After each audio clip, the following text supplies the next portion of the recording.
Recovering fauna.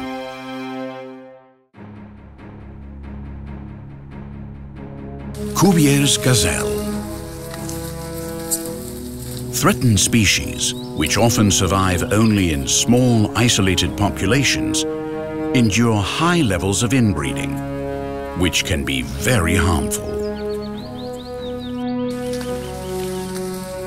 But close kinship isn't a universal phenomenon. There are species that tolerate it well, or even seek it out. This happens above all in species that reproduce through a harem system, in which one male mates with several females. Cuvier's gazelle, also known as the Edme, is endemic to North Africa, where until the mid-20th century, it was found throughout the mountain chains of Morocco, Algeria, and Tunisia. By the middle of the past century, poaching and habitat loss had pushed the species to the edge of extinction. Since 1975, various zoological institutions have collaborated in a captive breeding program at the Spanish National Research Council's facilities in the southeastern province of Almeria. The captive population descends from just one male and 3 females, and so it sustains very high levels of consanguinity. Until recently, a successful reintroduction of Cuvier's gazelles had never been carried out before in their natural habitat. Critics maintained that the loss of genetic diversity associated with high levels of inbreeding greatly limited their chances to survive in the wild.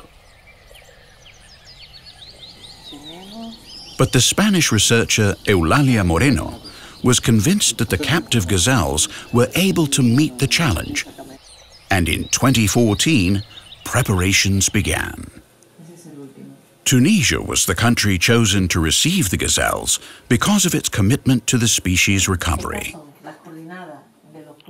Meticulous documentation was amassed regarding the species' distribution and the causes of its decline. The results allowed the researchers to winnow the candidate locations to host the project until they found the best one, Jebel Serge National Park. Its very well-preserved mountain ecosystem makes it ideal for the reintroduction of the species. In addition, Cuvier's gazelles lived in the area until the 1930s.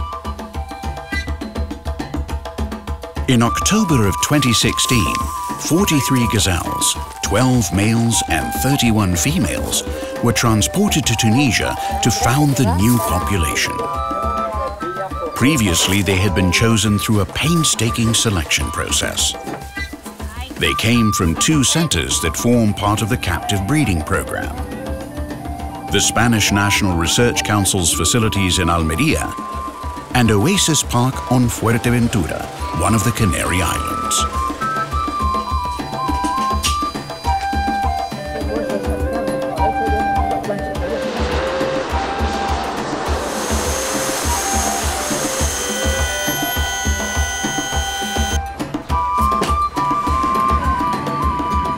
The first phase of the project consisted of acclimating them to their new home. It was very important to keep them in different enclosures in order to be able to control their reproduction during the first few years.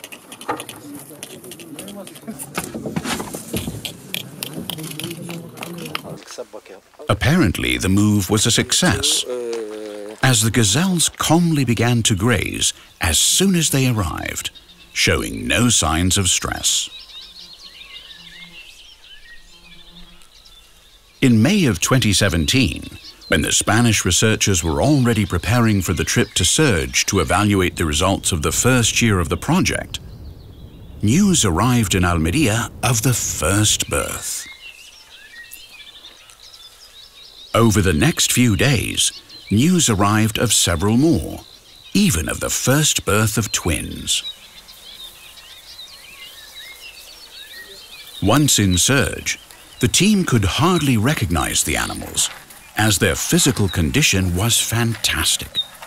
Everyone involved in the project felt immense satisfaction. It seemed that the genes that had been preserved in the captive population were partially dormant, as it were, waiting to return to their habitat, where they now vigorously expressed themselves.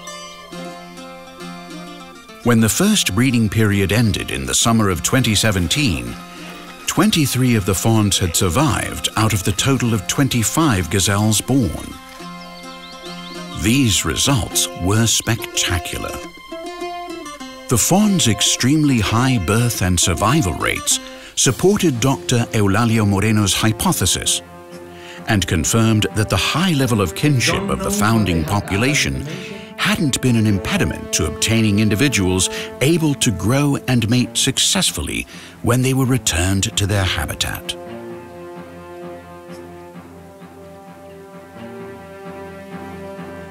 In the following 2 years, the tendency was the same, between 25 and 30 new births each year, and barely 15% mortality among the fawns.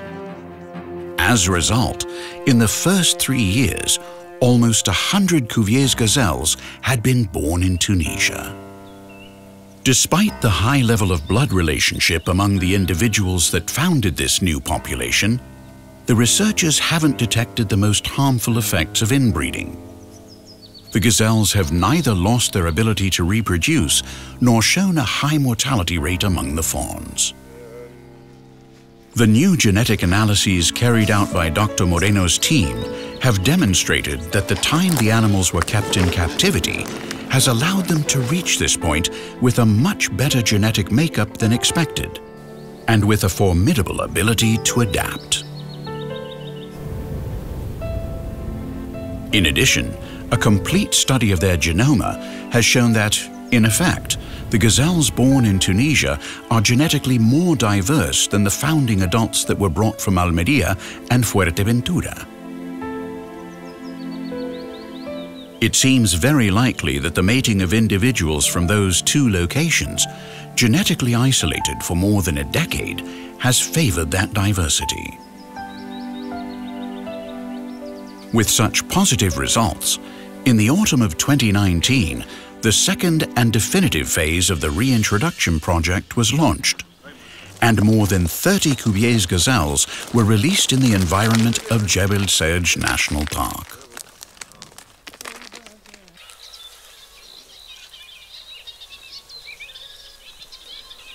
After 3 years of acclimatization in the enclosures, they quickly integrated in their natural habitat, as evidenced by the fact that in just a few days they began to mark their territory with their characteristic latrines.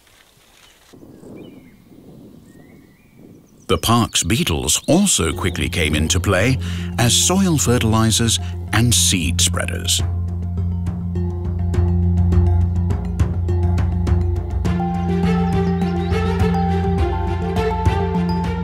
Other gazelles have remained in the enclosures, and their reproduction and subsequent release will make it possible to reinforce the free population when necessary.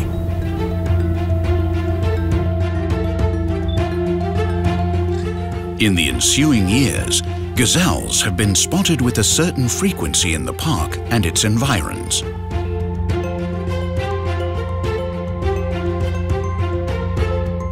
They still face many dangers, such as poaching, habitat destruction, or illnesses.